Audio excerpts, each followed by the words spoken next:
This is the Friendship Bridge over the Yalu River that connects China with North Korea. Trucks loaded with everything from corn to power generators roll back and forth between the Chinese city of Dangdong and the neighboring North Korean city of Shinweiju. Don Kwai manufactures plastic packaging and blankets to sell to North Korea. An example of a businessman who's done some brisk business with his customers across the border.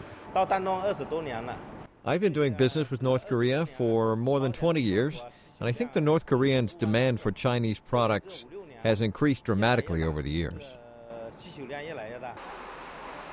Today, China supplies North Korea with much of its food, clothing, and energy needs.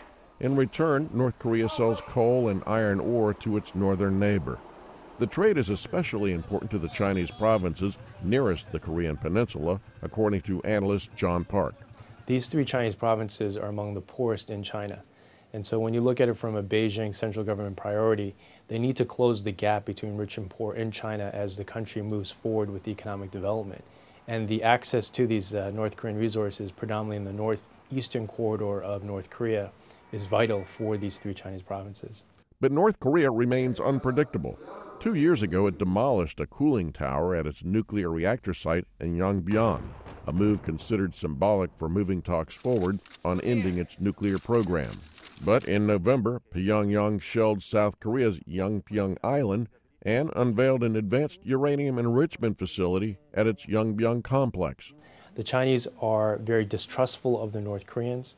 They're very annoyed and frustrated, and at times very angry with North Korean belligerence and provocation, and we've seen that in recent years. The Chinese reaction has been co-authoring or even being a lead author on some of these UN Security Council resolutions after a nuclear test or a missile test. John Park says it is to China's advantage to continue trade relations with North Korea because of the proximity of North Korea's valuable resources. These are things that China can get in other markets, but it's a cost factor. I mean, when it's right across your border there, and on top of that, it's with the North Koreans who aren't able to trade with anyone else, China's in an advantageous position. Defectors from North Korea who now live in South Korea are basically saying that the Chinese pay below world prices. And so you can see how this relationship is one where it's not all of friendship. This is one of, in certain circumstances, making the best out of a tough situation for North Korea. A large marketplace like this in North Korea can be busy one year and empty the next if officials in Pyongyang change their minds about allowing North Koreans to trade freely with the Chinese. John Park says North Korea worries about China's influence, wanting to protect their sovereignty and independence.